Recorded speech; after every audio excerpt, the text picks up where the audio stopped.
Hello everyone, स्वागत है आपका आज एक नई क्लास में। तो आज की क्लास जो है उसमें हम पढ़ने वाले हैं आर्थिक मंदी के प्रभाव। हमने जो हमारी पिछली क्लास थी उसमें हमने देखा था कि आर्थिक मंदी क्या थी, उसके कारण क्या थे, किन कारणों के कारण जो है आर्थिक महामंदी यूरोप के देशों में आई थी, स्पेशली अमेरिका, जर्मनी इत्यादि देशों में। तो आज हम जो है इस मंदी के इफ़ेक्ट या प्रभाव को देखेंगे कि इसके क्या क्या प्रभाव रहे। तो चलिए आज की क्लास को शुरू करते हैं। आई होप आपको पिछले दो क्लासेस जो हमने आर्थिक महामंदी के कारण पर की थी वो बहुत अच्छी लगी हुई। तो चलिए आज हम प्रभाव को देखते हैं कि 24 अक्टूबर 1929 को न्यूयॉर्क स्टॉक एक्सचेंज में शेयरों के मूल्यों में अत्यधिक गिरावट आ जाने से वहाँ के बैंक जो थे वो दिवालिया हो गए थे और आर्थिक संकट उत्पन्न हो गया था। इसके शीघ्र बाद ही आर्थिक महामंदी विश्व के अनेक देशों में फैल गई। मतलब कब फैली थी ये? 24 अक्टूबर 1929 को न्यूयॉर्क जो है वहाँ पर जो है शेयरों के मूल्य में गिरावट आ जाने से वहाँ के बैंक कंगाल हो गए, दिवालिया हो गए। उसी के कारण जो है आर्थिक महामंदी आ गई थी। उसके धीरे धीरे बाद जो है जो विश्व के अन्य देश थे वहाँ पर फैलती गई और अंतर्राष्ट्रीय व्यापार जो कि यूरोप के देशों के बीच में होता था, आपसी देशों के बीच, वो व्यापार बिल्कुल ठप हो गया क्योंकि पैसे की कमी आ गई थी, आर्थिक महामंदी आ गई थी। आर्थिक महामंदी के विश्व के अनेक देशों पर काफ़ी प्रभाव पड़े जिनका वर्णन इस प्रकार है। तो सबसे पहला इफेक्ट हम देखते हैं कि जर्मनी पर क्या प्रभाव पड़ा। जर्मनी देश था ना यूरोप का, ये जर्मनी, फ्रांस, रूस, ऑस्ट्रिया, बुल्गारिया, इंग्लैंड और एक अमेरिका, वो अलग महाद्वीप था, लेकिन हम यूरोपीय महाद्वीप को देख रहे हैं। कि आर्थिक मंदी का सबसे ज़्यादा इफेक्ट अगर आपसे पूछे तो वो पड़ा था जर्मनी पर, क्योंकि जर्मनी ने जो है अमेरिका देश से जो है ऋण ले रखा था, कर्जा ले रखा था और वह उससे लगातार कर्जा ले ही रहा था। तो अमेरिका से पैसा किसको मिल रहा था? जर्मनी को। उसी के कारण जो जर्मनी का काम चल रहा था, क्योंकि प्रथम विश्व युद्ध के बाद सबसे ज़्यादा ख़राब कंडीशन जर्मनी की हुई थी। सबसे ज़्यादा हर्जाना भुगतना पड़ा था वो जर्मनी को भुगतना पड़ा था। तो जब जर्मनी को जहाँ से पैसा मिल रहा था, अमेरिका, अगर वो कंगाल हो गया तो सबसे ज़्यादा इफेक्ट पड़ा जर्मनी पर।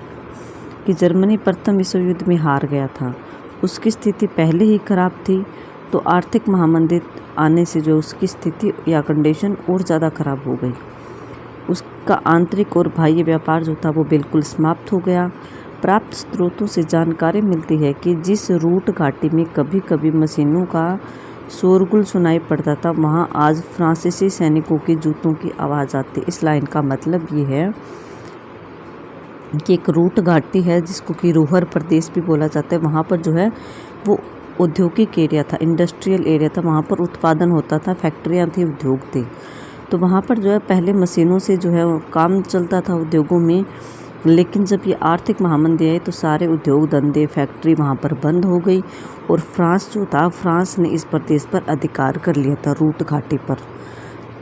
कि जर्मनी का जो रूट घाटी का क्षेत्र या प्रदेश था, जिसको कि रूहर प्रदेश भी बोला जाता है, कहीं कहीं रूहर प्रदेश भी लिखा होता है, तो उस पर फ्रांस ने अधिकार कर लिया और फ्रांस के सैनिकों की आवाज़ें आने लगी, जूतों की, मशीनें की आवाज़ें नहीं आती थी, क्योंकि आर्थिक मंदी आने से वहाँ के उद्योग धंधे और फैक्ट्रियाँ बंद हो चुकी थीं। तो उद्योगों के समाप्त होने से जर्मनी में बेरोजगारी फैल गई। 1931 में बेरोजगारों की संख्या 44 लाख थी, जो कि अगले साल बढ़कर 60 लाख हो गई। 1929 में आर्थिक महामंदी आई थी। 31 में बेरोजगार लोग जर्मनी में कितने थे? 44 लाख, जो कि अगले साल 1932 में बढ़कर 60 लाख हो गए। बेरोजगारी से वहाँ अनेकों सामाजिक समस्याएं उत्पन्न हो गई। कि जहाँ पर लोग बेरोजगार होंगे, काम नहीं होगा, लोगों को खाने के दाने दाने के लिए तरसना पड़ेगा, वहाँ पर आप समझ सकते हो कि कैसे गंदे हालात उत्पन्न हो सकते हैं। प्रथम विश्व युद्ध में जर्मनी पराजित हुआ, मतलब हार गया था, और पेरिस के शांति सम्मेलन में मित्र राष्ट्रों ने एक भारी भरकम जो है राशि युद्ध हर जाने उस पर लाद दी थी। ये मैंने आपको पीछे भी बताया था कि जब युद्ध समाप्त हुआ था, प्रथम विश्व युद्ध, उसके बाद जो पेरिस में एक समझौता हुआ था, एक शांति सम्मेलन हुआ था। उस सम्मेलन में यही फैसला लिया गया कि जर्मनी को काफ़ी धनराशि जो है युद्ध के हार जाने के तौर पर भुगतनी पड़ेगी और चुकानी पड़ेगी। तो उस पर लाद दी गई थी, यहाँ तक कि उसके खनिज पदार्थ एवं कुछ क्षेत्र भी छीन लिए गए थे। अतः जर्मनी ने अपने पुनर्निर्माण के लिए विदेशों से 90 करोड़ डॉलर का ऋण लिया था। और सबसे ज़्यादा इसने ऋण या पैसा उधार कहाँ से लिया था जर्मनी ने? वो लिया था अमेरिका से। तो पैसा उधार लेने से जर्मनी की कंडीशन जो है सुधर रही थी, अर्थव्यवस्था में सुधार हो गया था कुछ हद तक। तो उसने 1924 से लेकर 1929 तक 5 साल में 50 करोड़ पाउंड की क्षतिपूर्ति भी दे दी थी इन मित्र राष्ट्रों को, और 40 करोड़ पाउंड जो थे वो बचा भी लिए थे। मतलब ऋण लेने से जर्मनी जो है वो थोड़ी तरक्की करने लगा, उसके पास पैसा होने लगा, उसके उद्योग धंधे फैक्ट्रियाँ जो है फिर से स्टार्ट हो गए, और उसने बचत भी निकाली और कुछ अपनी क्षतिपूर्ति का जो पैसा उसे चुकाना था वो भी चुकाया और कुछ पैसे बचाए भी। लेकिन जब 1929 में आर्थिक महामंदी आई तो जर्मनी को ऋण मिलना बंद हो गया, और इससे जो है जर्मनी की अर्थव्यवस्था तहस नहस हो गई, क्योंकि अमेरिका की आर्थिक मंदी से उसे अब पैसा मिलना बंद हो गया। जब अमेरिका कंगाल हो गया आर्थिक मंदी के कारण, तो जर्मनी को अब पैसा नहीं मिल रहा था। अब जर्मनी को पैसे की ज़रूरत थी, क्योंकि पैसा उधार लेकर ही वह जो है धीरे धीरे अपने उद्योगों को, अपनी फैक्ट्रियों को, अपने व्यापार को फैला रहा था, और उसी से जो अपनी क्षतिपूर्ति की राशि चुका रहा था। लेकिन जब उसे अमेरिका से ऋण मिलना बंद हो गया तो जर्मनी की कंडीशन ऑटोमेटिक ख़राब होती चली गई। आर्थिक मंदी से जर्मनी का जो वाइमर गणतंत्र, मतलब एक सरकार थी जर्मनी की, वाइमर नामक सरकार थी, जो कि वाइमर में गणतंत्र मतलब लोकतांत्रिक सरकार थी, वो संकट में पड़ गया। क्योंकि जब पेरिस का शांति सम्मेलन हुआ था जर्मनी का, उस पर ये भारी धनराशि लादी गई थी ऋण पैसा चुकाने के लिए, तब इसी सरकार का शासन था वाइमर गणतंत्र का। ठीक है। तो 1930 में आर्थिक मंदी के अगले साल 1930 में चुनाव हुए। तो जर्मन चुनाव में हिटलर की नेशनल सोशलिस्ट पार्टी के 107 स्थान मिले थे।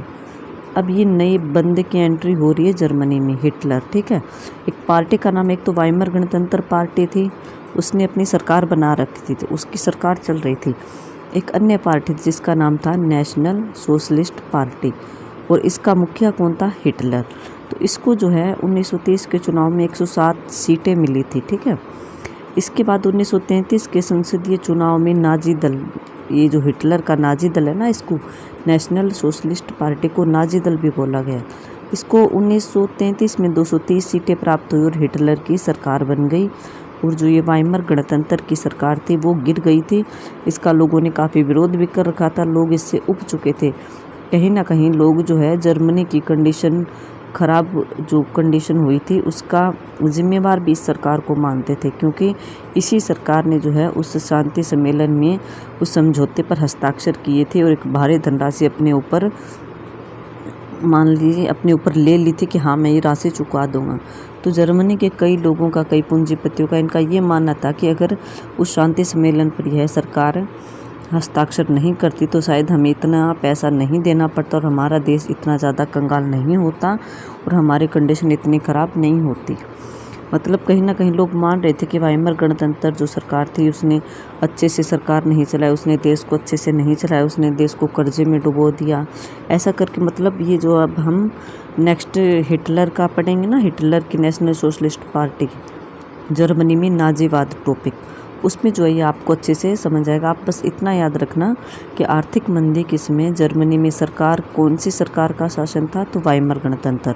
उसके बाद जो है उन आर्थिक मंदी के अगले साल चुनाव हुए, तो उसमें बता देना कि उसमें जो हिटलर की पार्टी थी नेशनल सोशलिस्ट पार्टी, उसको 107 स्थान प्राप्त हुए। उसके बाद 1933 में चुनाव हुए, उसमें जो है हिटलर की इस पार्टी को नाजी दल पार्टी या फिर नेशनल सोशलिस्ट पार्टी को 230 सीटें प्राप्त हुई और हिटलर की सरकार बन गई, उस सरकार को नाजी दल के नाम से जाना गया या नाजीवाद भी कहा गया। अतः आर्थिक मंदी ने जर्मनी में गणतंत्र के स्थान पर तानाशाही शासन स्थापित कर दिया। जो ये वाइमर सरकार थी ये तो गणतंत्र लोकतांत्रिक सरकार थी, लेकिन जब हिटलर की ये सरकार आई नाजी दल वाली, इसमें तानाशाही शासन आ गया। इसने तानाशाह के रूप में शासन किया, निरंकुश सरकार बनाई इसने।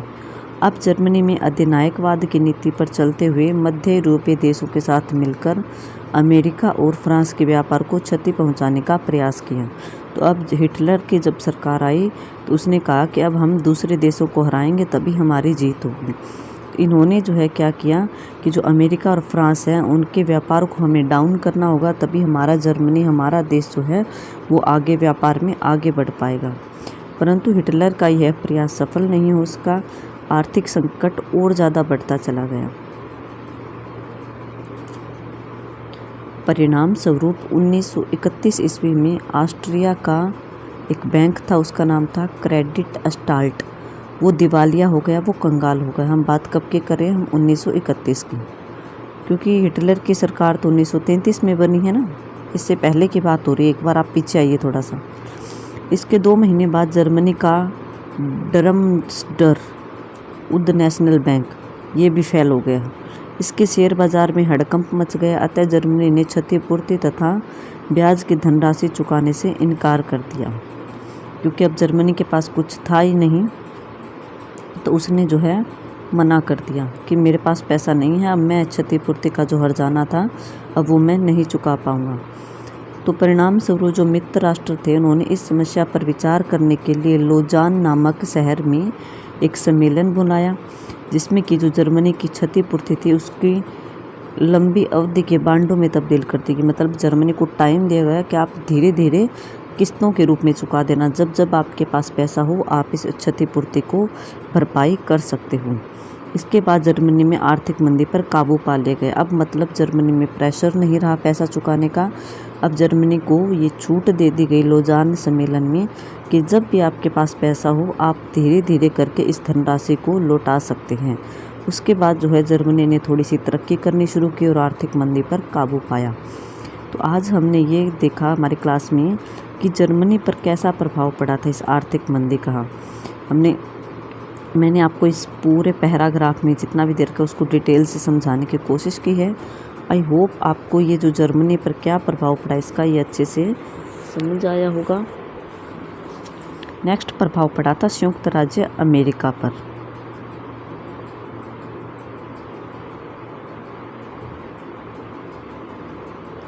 ये अमेरिका वाला और कर लेते हैं, फिर 2 अगली क्लास में करेंगे हम।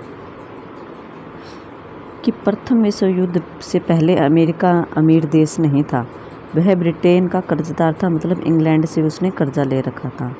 परंतु युद्ध के समय उसे मित्र राष्ट्रों को जो है खाने की सामग्री पहुंचाई, सैनिक सामग्री पहुंचाई और इसके बदले में अमेरिका को पैसा मिला और सोना मिला, क्योंकि अमेरिका ने युद्ध में काफ़ी लेट भाग लिया था।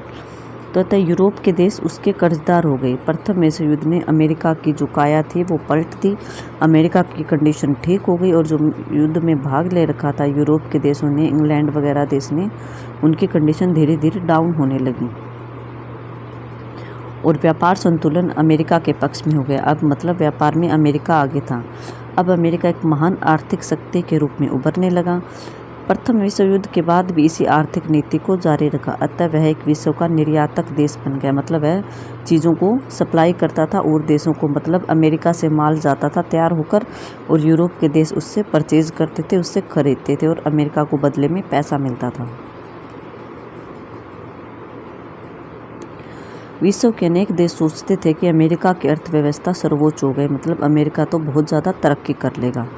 परंतु 1929 में अमेरिका के विषय में समस्त अनुमान जो थे वो झूठे साबित हो गए और 1929 से 1932 के बीच अमेरिका के बैंकों का दिवाला निकल गया, वो कंगाल हो गए और पूरे अमेरिका में बेरोजगारी और गरीबी फैल गई। 1929 में अमेरिका में बेरोजगारों की संख्या 15 लाख थी, जो कि 2 साल बाद बढ़कर 30 लाख तक, 1 करोड़ 30 लाख तक पहुंच गई। 15 लाख से 1 करोड़ हो गई और 30 लाख, ठीक है। कृषि के उत्पादन के मूल्यों में गिरावट आ जाने से किसानों की स्थिति भी दयनीय हो गई। देश के जो अमेरिका के देश के जो उद्योग थे, फैक्ट्री थे, उन पर ताले लग गए और आवश्यक वस्तुओं का उत्पादन भी जो था वो 80% तक गिर गया, मतलब बहुत कम चीज़ें उत्पादित होने लगीं। गंभीर स्थिति को देखते हुए अमेरिका के राष्ट्रपति रूजवेल्ट, उसमें रूजवेल्ट था अमेरिका का राष्ट्रपति, उसने नए कार्यक्रम, ये एक नीति इम्पोर्टेंट है, न्यू डील, कि 1929 के आर्थिक महामंदी से निकलने के लिए अमेरिका के राष्ट्रपति रूजवेल्ट ने कौन सी नीति अपनाई थी? तो न्यू डील, नए कार्यक्रम के अधीन कदम उठाए। इसके लिए उसने पुनरुत्थान, सुधार, संतुलन का सिद्धांत अपनाया।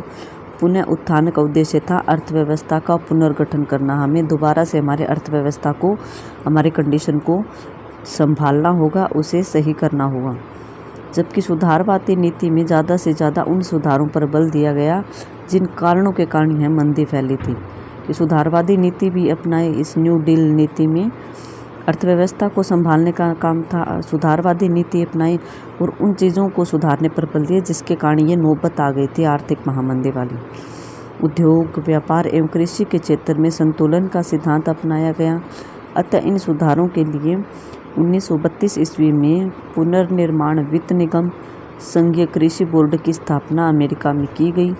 रूजवेल्ट के प्रयासों से अमेरिका ने जल्द ही आर्थिक महामंदी पर काबू पा लिया। तो ये अमेरिका के राष्ट्रपति रूजवेल्ट का एक अच्छा कदम था कि उसने ये न्यू डील पॉलिसी या नीति अपनाई, नए कार्यक्रम लागू किए और इन नए कार्यक्रमों को अप्लाई करके जो है धीरे धीरे अपनी कंडीशन को अच्छे से सुधार लिया।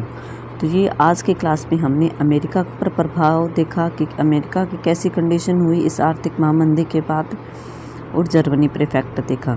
अगर सबसे ज़्यादा आपसे पूछे कि आर्थिक महामंदी का सबसे ज़्यादा प्रभाव किस देश पर पड़ा था, तो वो जर्मनी पर। लेकिन आर्थिक महामंदी आई किस देश में थी शुरुआत में? तो वो अमेरिका से शुरू हुई थी।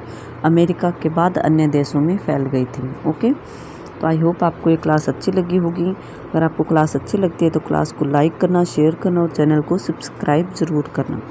Okay, thank you everyone.